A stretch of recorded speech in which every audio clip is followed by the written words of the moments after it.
What's the most inaccurate thing your child has ever been taught in school? My son's fourth grade teacher told his class that blood is blue inside the body and only turns red when it meets oxygen.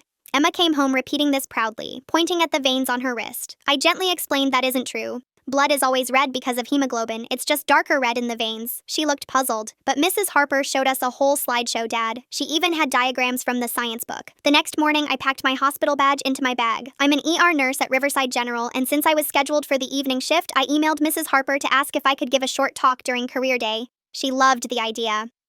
That afternoon, 30 kids stared up at me from desks covered in Pokemon binders and Roblox pencil cases. So, I hear you've been told blood is blue inside your body? I asked. The class nodded eagerly. Mrs. Harper smiled at her desk. I pulled out a sealed blood collection tube.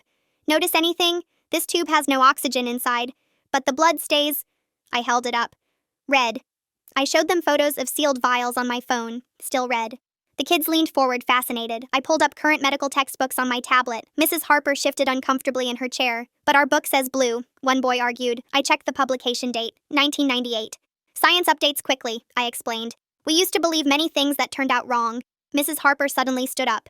Well, thank you, Mr. Adams, but it's time for math now. I started packing up when a girl raised her hand. So, our book is wrong. Whispers spread through the room. Mrs. Harper's voice tightened. The curriculum says, I cut in, showing the updated state standards on my phone. It specifically says this myth should be corrected. She asked me into the hallway.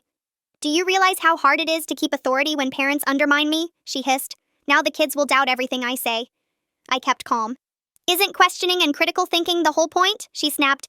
I've taught for 20 years. I'm not changing my lessons because some nurse thinks he knows better than the textbook. That night, Emma asked if she was in trouble because Mrs. Harper kept glaring at her. The next day, the teacher gave a pop quiz. What color is blood inside the body? Emma answered, red. She got it marked wrong, with a big F. I scheduled a meeting with Principal Green. I brought Emma's quiz, updated standards, and medical textbooks. The principal listened, then called in Mrs. Harper. Is what you're teaching correct? He asked. After a pause, she muttered, It's easier for children to understand this way. I couldn't hold back. My daughter is crying before school because she's punished for telling the truth. 2 weeks later, the school replaced their 1998 science books. Mrs. Harper was required to attend professional development on current standards. On Emma's next report card, the comment read, Excellent critical thinking skills. At the parent-teacher conference, Mrs. Harper didn't look me in the eye.